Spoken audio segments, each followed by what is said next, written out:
Bismillahirrahmanirrahim. Assalamu alaikum dear students. This is new syllabus primary mathematics workbook 5A.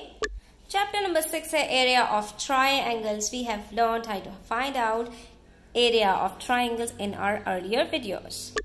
Now come to page number 125, worksheet number 3, area of composite figures.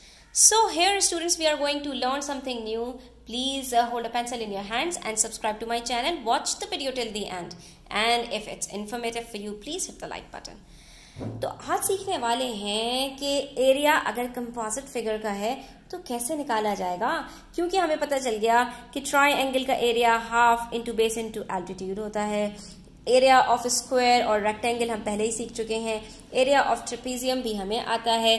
तो अब अगर इस तरह की figure आ जाए जिसमें कुछ घपला सा हो जाए, यानी कई फिगर्स से मिलकर एक फिगर बनी हो, तो ऐसे में हम एरिया कैसे मालूम करेंगे?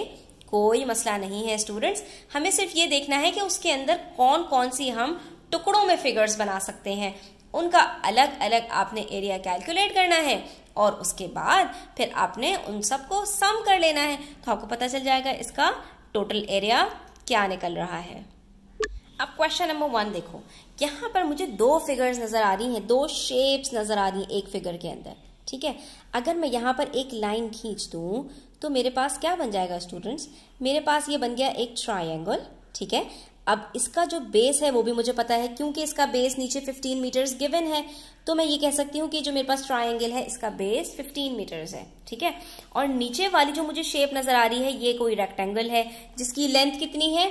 15 मीटर्स है, और जिसकी जो हाइट है या जिसकी जो ब्रेथ है वो 9 मीटर्स है. तो मैं इस रेक्टेंगल का अगर एरिया निकाल लूं और इस ट्राइंगल का एरिया निकाल दूं, दोनों को प्लस कर दूं, तो मैं आसानी से बता दूंगी कि इस कंपोजिट फिगर का एरिया क्या है. अब देखो बच्चों, इसका तो मुझे रेक्टेंगल का लेंथ भी पता है और ब्रेथ भी पता है, और इन्हीं दोनों को मल्टीप्लाई करना होता है एरिया निकालने के लिए. और ट्राइंगल की जहां तक मैं बात करूं तो इसकी बेस मुझे पता है, और इसकी जो एल्टीट्यूड है, जो हाइट है, वो भी मैं निकाल सकती हूँ. कैसे निकाल सकती हूँ? क्योंकि मुझे यहां से लेकर पूरी ऊपर तक की हाइट भी पता है और यहां से लेकर यहां तक की भी हाइट पता है.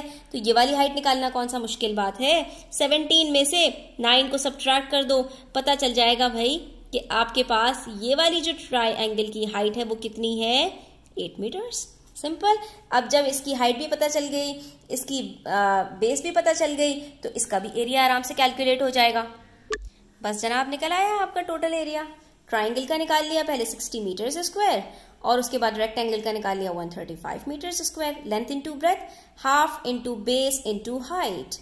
ठीक है, और इन दोनों को प्लस कर लिया, फिर 60 प्लस 135, 195 मीटर स्क्वायर आपका यहाँ पर एरिया निकल आया है. उसके बाद आ जाइए पार्ट बी की तरफ. तो स्टूडेंट्स, यहाँ पर भी हमारे पास जो फिगर है उसके अंदर एक तरफ लाइन खींची हुई है, दूसरी तरफ खुद से खींच लीजिए, तो हमारे पास 3 शेप्स आ गई. कौन कौन सी? एक आ गई रेक्टेंगल, 2 आ गए ट्राइंगल.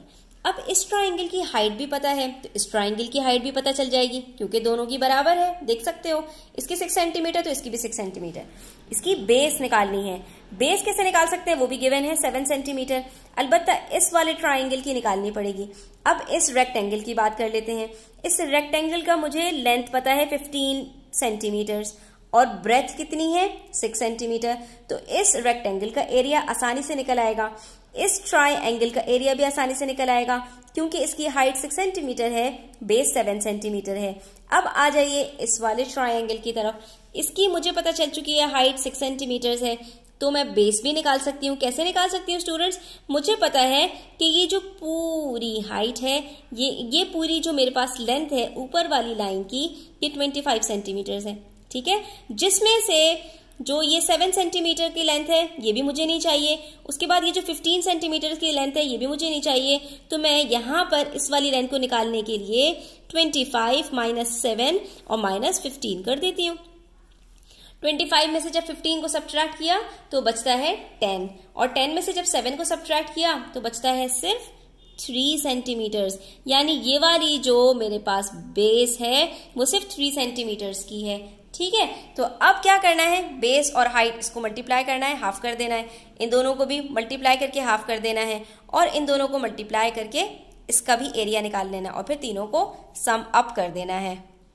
एक मिनट स्टूडेंट्स, यहाँ पर एक चीज गौर से देखिए कि ये जो आपको लेंथ दी हुई है ये यहाँ तक की है, ठीक है, इस पूरी लाइन की नहीं है, क्योंकि इसकी लेंथ आपको अलग से मार्क की गई है 7 सेंटीमीटर्स। तो ये जो 25 सेंटीमीटर्स है ये सिर्फ इस रेक्टेंगल और ये वाला जो ट्राइंगल है इसकी लेंथ है।